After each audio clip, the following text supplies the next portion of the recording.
Ganjar Pranowo versus Puan Maharani.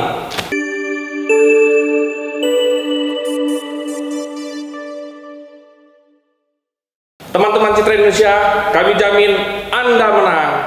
Pak Yanto, terkait dengan pencalonan presiden, Pak, apakah bisa, Pak, satu partai itu dua kandidat gitu, Pak? Ya, kalau satu partai menyorongkan dua nama itu nggak masalah, Mas Yuki. Bisa juga 3, 4, 5 nggak ada masalah. Cuma masalahnya apakah diterima oleh partai koalisi atau tidak nama-nama yang diusung itu. Nah, kalau kita menganggap bahwa persaingan yang paling ketat sekarang ini untuk satu partai itu adalah Mas Ganjar Pranowo dan Mbak Puan Maharani. Mereka harus berebut perhatian dari partai PDIP. Saya rasa ini adalah sebuah kompetisi yang menarik untuk dicermati dan mudah-mudahan akan berlangsung secara sehat. Karena bukan apa-apa, jelas kalau kawan-kawan di struktur PDIP mau tidak mau mereka harus satu komando, patuh terhadap kebijakan partai, dan di sana ada Mbak Puan. Nah, Mbak Puan ini sudah mempersiapkan diri setahu saya hampir sekitar setahun, dan mereka melakukan langkah-langkah yang serius, melakukan kegiatan-kegiatan yang terukur, terencana, dan saya rasa ini patut diapresiasi. Nah, kemudian di sisi lain kita lihat juga ada Mas Ganjar. Mas Ganjar Pranowo ini seperti bisa kita sebut rising star. Walaupun awal mulanya Mas Ganjar sebagai Gubernur Jawa Tengah, halayak menganggap bahwa beliau karirnya baru sebatas menjadi gubernur. Tapi kemudian dalam beberapa bulan belakangan, Mas Ganjar bisa muncul ke publik secara lebih luas, secara lebih nasional. Kemudian juga ternyata mendapat simpati secara alamiah, karena bukan apa-apa hanya kemunculan sekenanya di sekitaran Jawa Tengah, Mas Ganjar bisa terlihat di pentas nasional di gelanggang politik Indonesia. Dan terbukti dengan survei-survei yang dilakukan, Mas Ganjar bisa masuk 3 besar selain dari Pak Prabowo dan Pak Anies Baswedan. Jadi saya kira bahwa persaingan antara Mbak Puan dan Mas Ganjar ini patut dicermati, dan mudah-mudahan ini bisa berlangsung secara sehat dan juga bisa membuat PDIP mempertimbangkannya secara objektif juga. Karena bukan apa-apa, sebagai partai yang mengusung kekuasaan Pak Jokowi hari ini, secara realistis harusnya PDIP tidak boleh ceroboh agar transisi kekuasaan yang sekarang ini mereka pegang itu bisa berlangsung dengan smooth dan tidak menimbulkan terlalu banyak gejolak, apalagi gejolak itu terjadi di lingkaran atau di tubuh internal PDIP sendiri, dan ini bisa membahayakan soliditas partai. Mudah-mudahan PDIP bisa mengambil keputusan yang tepat nanti pada waktunya. Nah, saya juga berharap mudah-mudahan PDIP bisa memunculkan nama-nama lain, bukan hanya Mbak Puan Maharani, bukan hanya Mas Ganjar Pranowo. Kalau memang PDIP masih punya stok kader-kader yang bisa diorbitkan di level nasional, kenapa tidak? Begitu, Mas Yuki. Pak, tapi tidak bisa dipungkiri, Pak, kita lihat kebersamaan sekali ini, Pak. Kemarin saya kunjungan ke daerah Medan, Pak, Sumatera Utara, Pak. Itu dari sepanjang ujung Lampung sampai dengan Aceh itu, Pak. Itu bertebaran, Pak, baliho-baliho dari Mbak Puan sendiri, Pak. Sementara kita ketahui bersama, Mas Ganjar itu sudah rusuh kemana-mana, Pak. Kemarin hadir di Lampung, hadir di Palembang, kemudian di beberapa kota Sumatera dan Jawa, Pak. Nah, menurut Bapak sendiri, Pak, apakah itu nyolong start, Pak, dari satu partai ini, Pak? Iya, mau dikatakan mencuri start boleh, mau dikatakan tidak mencuri start juga boleh. Kan ini semua tergantung penerimaan masyarakat, tergantung penerimaan publik atas gerakan-gerakan mereka. Nah, banyak kan orang mencibir mengatakan bahwa Mbak Puan tebar-tebar baliho tidak terlalu efektif. Tapi bagi saya itu hak-haknya Mbak Puan mau melakukan langkah-langkah kampanye semacam itu atau langkah-langkah sosialisasi semacam itu. Tinggalkan timnya nanti melakukan evaluasi apakah langkah-langkah itu efektif atau tidak. Kemudian juga mereka pasti akan menemukan solusi-solusi alternatif untuk mengerek popularitas Mbak Puan. Jadi bagi saya, kalau dikatakan mencuri start itu sah-sah saja, karena bukan apa-apa, Mas Yuki. orang yang dari pagi-pagi sudah mendeklarasikan atau tampil di gelanggang politik untuk jabatan tertentu itu belum tentu juga efektif. Bahkan bisa saja disalib, dilampaui oleh orang-orang yang muncul di belakangan kalau memang dia melakukan persiapan yang baik untuk kegiatan kampanyenya. Jadi mencuri star atau tidak itu bukan sebuah isu bagi saya. Yang menarik adalah, yang perlu kita cermati adalah langkah-langkah mereka untuk mengambil simpati masyarakat. Sejauh ini saya rasa tim Mbak Puan masih harus bekerja keras untuk menemukan formula yang lebih baik, formula yang lebih tepat untuk meningkatkan popularitas Mbak Puan. Nah, Mas Ganjar sendiri, kalau dikatakan dia masuk 3 besar survei, kemudian dianggap sebagai sebuah kandidat yang memiliki potensi besar untuk memenangkan pencapresan gitu, saya rasa tidak sesederhana itu juga. Mas Ganjar juga harus menyadari bahwa popularitas yang naik itu harus dijaga, dan menjaganya harus ditopang dengan tim yang kokoh, dengan tim yang terlatih menghadapi kritik, menghadapi hembusan-hembusan angin yang semakin hari bisa semakin kencang. Bahkan mungkin bisa aja muncul puting beliung yang bisa mendobrak atau bisa menggusur semua apa-apa yang sudah diraih hari ini.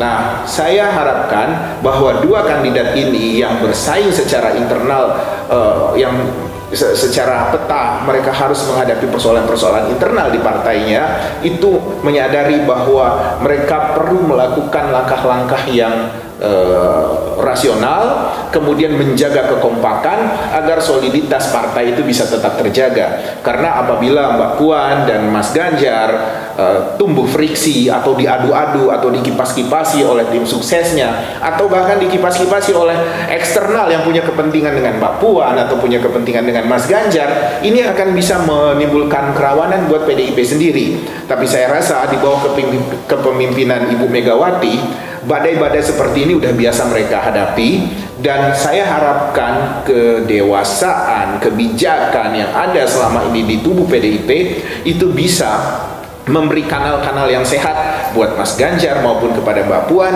sehingga publik akan melihat bahwa PDIP adalah partai yang dewasa dan partai yang objektif untuk menjaga kontinuitas mereka sebagai partai yang sedang berkuasa hari ini.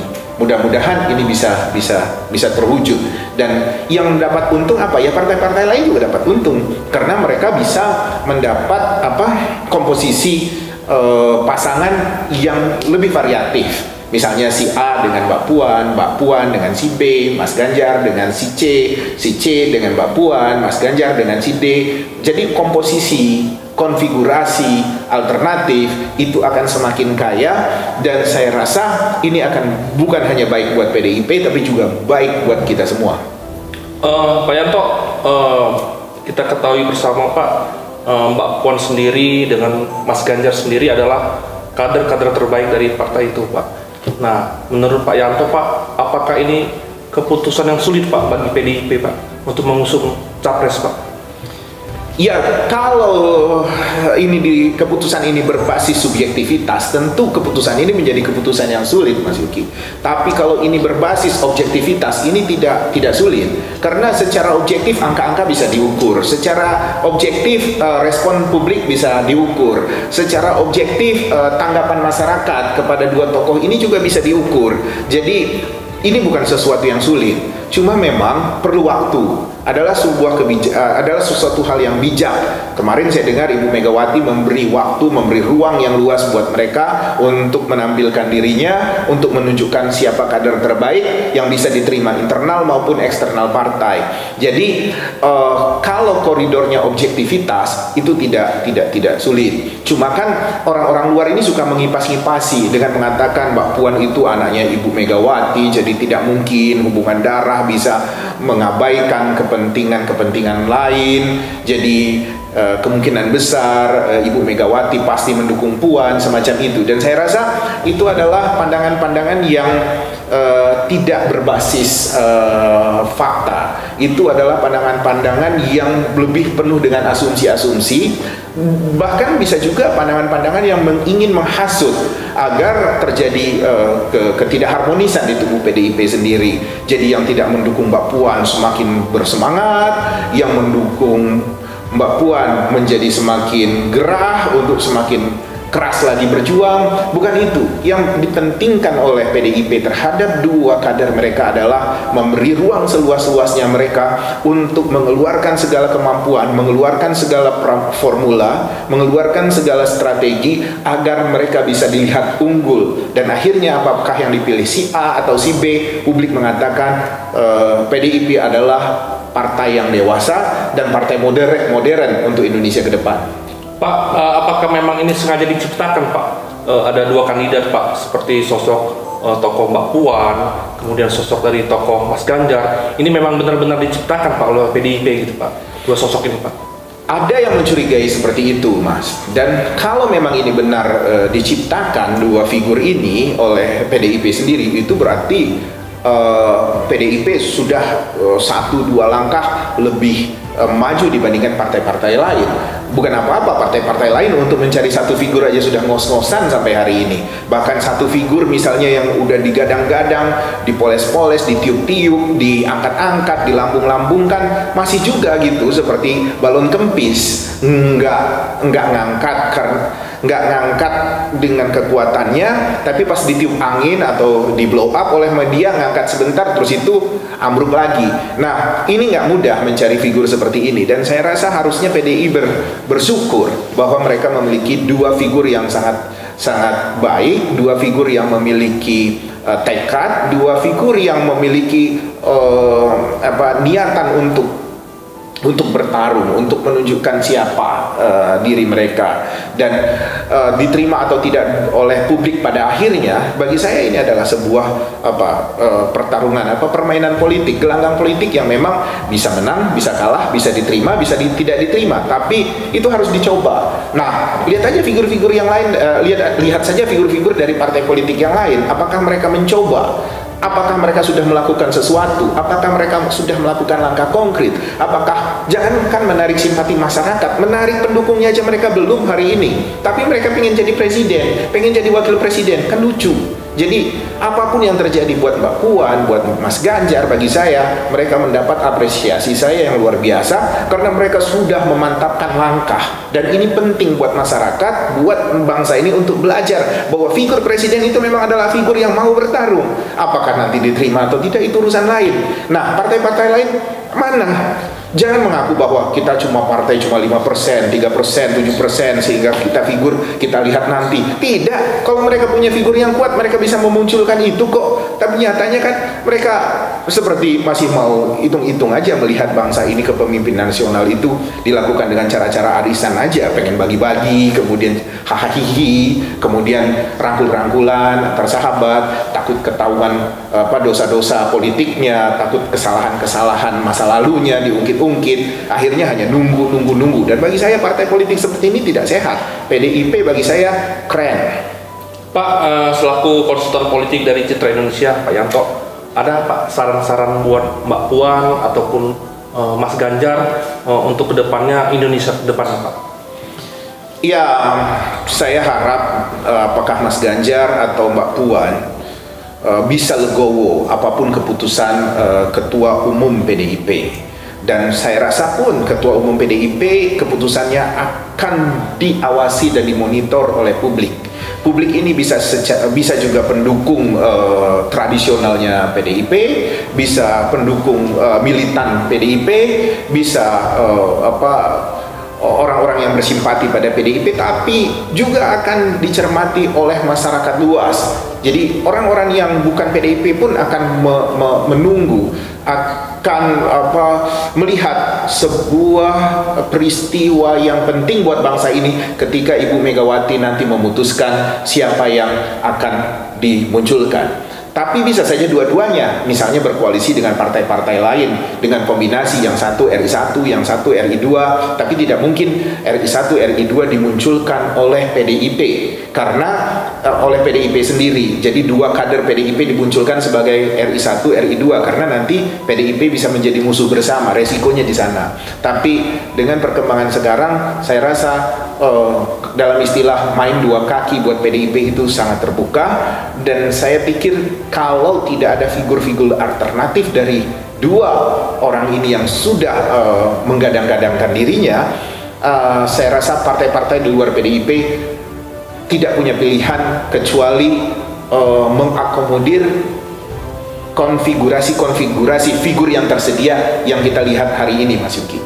Terima kasih Pak Yanto terkait dengan penjelasan Mbak Puan dan Mas Ganjar. Semoga Mbak Puan dan Mas Ganjar dapat memimpin Indonesia ini lebih baik lagi. Oke teman-teman Citra Indonesia, demikianlah pembahasan kali ini terkait dengan Mbak Puan Maharani dan Mas Ganjar Pranowo. Semoga tokoh-tokoh ini dapat memimpin bangsa Indonesia lebih baik lagi. Teman-teman Citra Indonesia, demikianlah pembahasan kali ini. Jangan lupa tetap kunjungi di website kami konsultanpolitik.com dan komen, like, and share.